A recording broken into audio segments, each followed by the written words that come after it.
You have to schedule your time. Don't just stuff studying into cracks in your schedule. Your schedule should be built around studying. What does this mean? This means have an exact set time during the day when you start to study. For me, I remember it was about 6 p.m. I would always say to myself, okay, 6 p.m., I get back from school, I rest a little bit, and then at 6 p.m., that's my study time. It starts. How long does it go?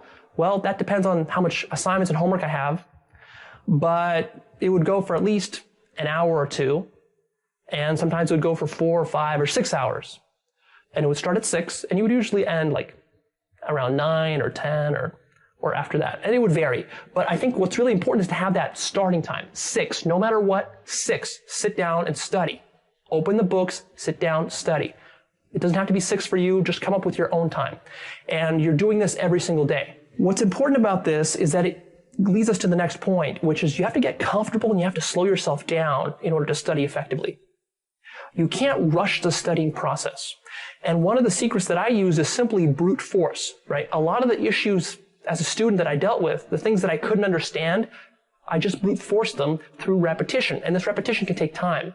Also, you have to be patient with yourself. Sometimes you're not going to understand the problem right off the bat. So you just kind of repeat it, mull it over, and that means sometimes it takes you longer.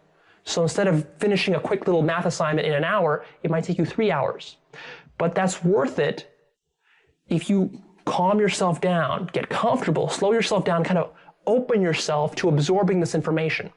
Right? This is where the love of it comes in. If you don't love it and what you're doing is you're just kind of rush studying through stuff just to learn it, like cramming for an exam, that's just horrible. That's horrible. Because all you're trying to do is you're like a dog jumping through hoops. That's basically what you are when you're doing that. Because you're saying to yourself, well, I got to pass this exam in order to get into college, to get good grades so my parents like me. That's just hoops like a dog you're jumping through. Don't do that. Instead, what you think about is like this. Okay, this subject matter is really fascinating. Let me study more. Let me learn more. I want to know how math interconnects with history, and I want to know how history interconnects with science, and I want to know how this and this connect, and I want to know more depth about this thing here. That's how you got to think.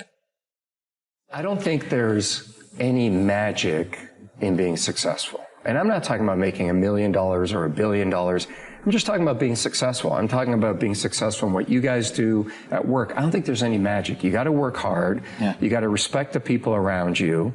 And you just got to go. I've never met a successful person that doesn't work hard. There are 2 rules that I always adhere to, and that is to work hard and be brave. And I think the essence of hard work is one that's pretty straightforward, is that you'll never be the best looking, you'll never be the tallest, most talented, most capable, you'll never have the most money. There will always be someone who's better at whatever you're doing than you are. But you can always be the hardest working person in the room. And I think the hardest working person will always win. Who must you become in order to create what you want? What has to change about you? What is it that you're doing right now that would be a liability for you? As you begin to look toward the future and take inventory of yourself, what is it about you right now that you've got to leave this behind because this no longer fits? Looking at where you want to go and the kind of person that you must become, the kind of standards that you have for you. What is it that you must do differently? Your mind of all distractions. I used to hold the record for the fastest to memorize a deck of cards in the United States. And sometimes before I would memorize a deck of cards, my brain would be worried about things in my life or things that were going on. So what I would do to clear my mind of all distractions is I would close my eyes and I would visualize those scenarios the way that I wish they were or the way that I hope they would be one day. And then I would open my eyes, I would be relieved of that stress, and then I would memorize a deck of cards.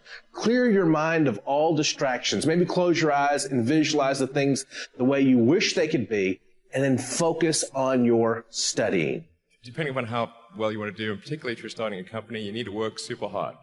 So what does super hard mean? Well, when my brother and I were starting our first company, instead of getting an apartment, we just rented a small office, and we slept on the couch.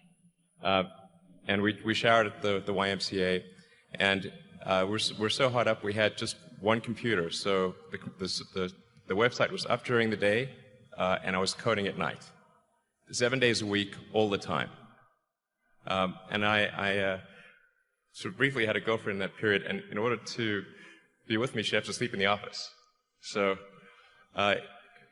work hard like I mean, every waking hour. That's the thing I would say particularly if you're starting a company. And I mean, if you do simple math, say like, okay, if somebody else is working 50 hours and you're working 100, you'll get twice as much done in the course of a year as the other company. If you want to learn something faster, you must first and foremost know the connection between what you want to learn and your dream life, your real lifestyle that you want to have. I tell people all the time, like, don't just come up with things you want to learn, because guess what? We want to learn everything. By human build, we are curious animals. We're deathly curious. I mean, we are literally the curiosity killed the cat sort of society right now. Everyone wants to learn 50 new things immediately, but no one ever learns anything. Why? Because it's not real for them. It's a transient desire. If you want to become a great learner, it has to be attached to a dream life of yours. A true lifestyle that you see for yourself.